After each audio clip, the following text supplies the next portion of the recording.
I mean, I do think that movement towards decarbonization is going at different pace in different parts of the world.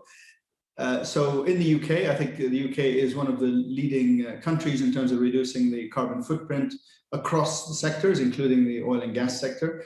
And we did see the commitment from obviously the government for net zero by 2050.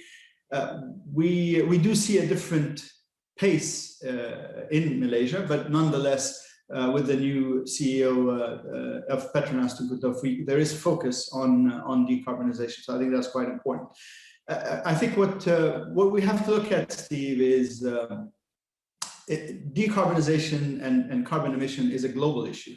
So there are two factors that we need to think about. Number one, it's an open system. So if we emit carbon here, it's going to be traveling, and within days and within months, it'll be across the world.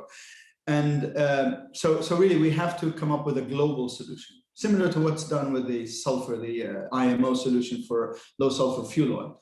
And then secondly, the footprint in a country depends not only on what's manufactured and produced in a country, but also what's imported into the country and what we use. So, you know, the pens you have, everything we have, the clothes we have, every single thing we have has a carbon footprint.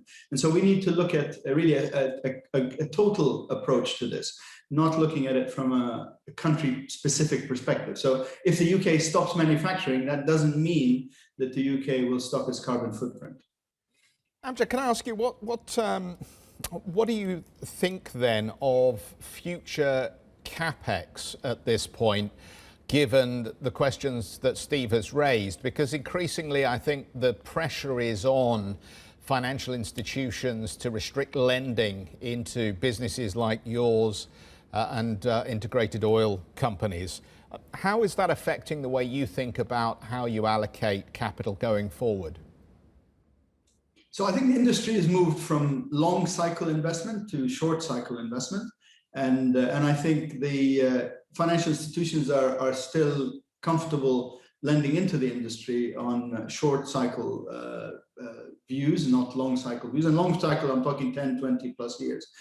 I do believe that this is an evolution and not a revolution. So I do believe we still need oil, and oil, even in 2050, will have a place in the energy mix, and indeed an important place between now and then. So I do feel there has been a shortage of investment.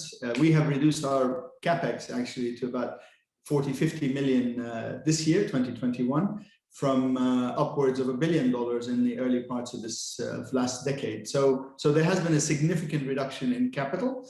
Our pivot is more on operating investments, where we do interventions in wells and where we also look at acquisitions.